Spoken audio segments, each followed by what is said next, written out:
I kind of felt like in life, I didn't want to feel too high on something or get too happy about a thing because, I kind of felt like, it was always something around the corner that was going to tear that down. And I guess I was trying to protect my energy and trying to protect my feelings or protect my heart. It's real interesting because where I come from, and I think in a lot of generations of cultures where people live, the men feel like, they can't really investigate their heart, and study, all these degrees to their heart and their lifeline and where they've come from. I feel like I'm a pretty tough guy, but if you can't identify where you're at and how the circumstances of life have shaped where you're at and what you're presenting from, in reflection of where you've been, then I think you're really doing yourself a life disservice. So you have to reflect and study what you've been through, and then also, and even probably more importantly, learn how to articulate it back out.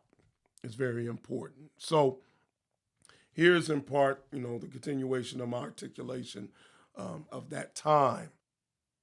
My stepfather again got murdered, and I'm in the neighborhood, and I felt very vulnerable.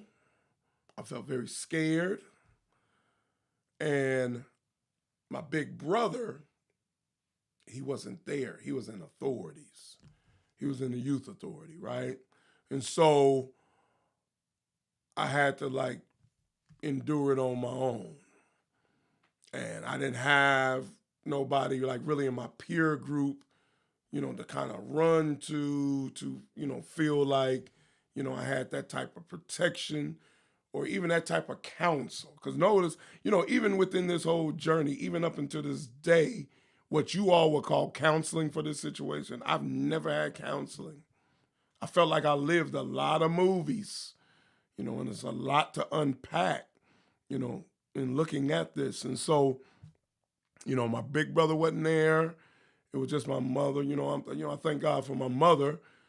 She was very tough, but I think on that too, it was it's my mother. And so, if I was going through all these things and what's going on, she already has a son who's in the youth authorities over some different crimes, and then she has her husband that ends up murdered.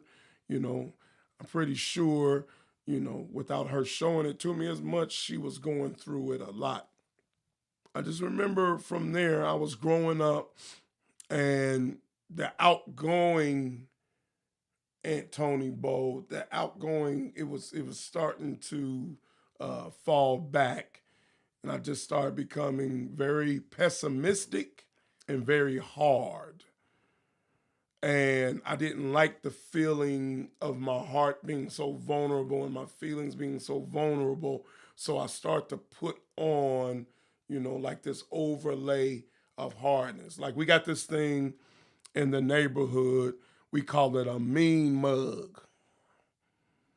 And so we used to listen to the song that kind of came out a little later by this artist named E40. And it was a song called Practice Looking Hard.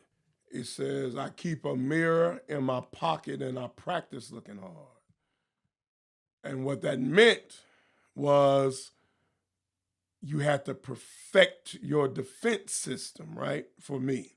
So, I'm looking in the mirror and I'm practicing just, how menacing I can make my face look, but I really was doing it to keep predators away. I wasn't doing it on the attack. I was just trying to keep the predators away. So, but what I end up doing in manipulating my own self and tricking my own self, I started to become what I was trying to get away from.